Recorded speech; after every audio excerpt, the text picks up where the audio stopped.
I'm gonna be all cloak and dagger today because I like it. I also have this cool mask that like changes when I breathe and stuff. And if you want one, you can have one. It'll cost you though. Your soul. No, I'm kidding. It'll be $20 plus shipping. So you're chilling. It's got hexagons on it. Now, I wanted to talk a little bit about hexagons. Hexagons are favored in nature. Okay, so that means that nature favors hexagons. How? Well, you see them everywhere, more often than other polygons. Literal hexagons, like not triangles within things, like triangles within this door, there's rectangles, or in these paintings there's two right triangles, for instance. No. Specifically hexagons. A honeycomb, a wasp nest, the back of a turtle shell, a giraffe's spots, the bubbles, certain rocks. It's hexagonal pattern everywhere. Why? Why hexagon? The odds of that happening to an octagon or a pentagon or a freaking dodecahedron are equally astronomical. Why wasn't it spread evenly between all of them? Why did it choose the hexagon to be the common denominator? Because that's all you can see.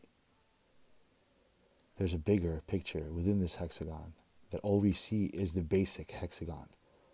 But we can't see the complex structure that each of those hexagons is attached to, making it different, better, or worse.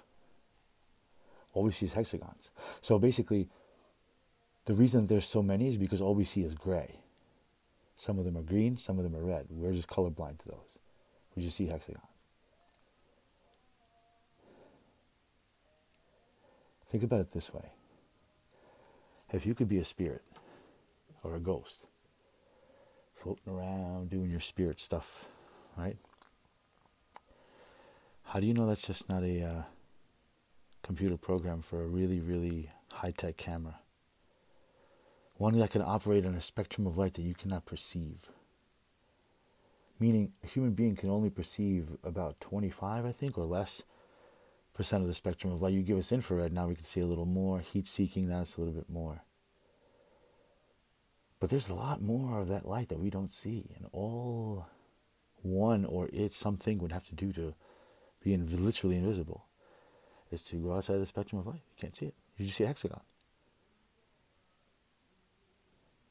And you can't feel it. Ghost could be sitting on your lap of your dead grandmother or just a camera. It's okay. That's how we watch people from your timeline. How do you know if there's a person sitting next to you right now that you can't see?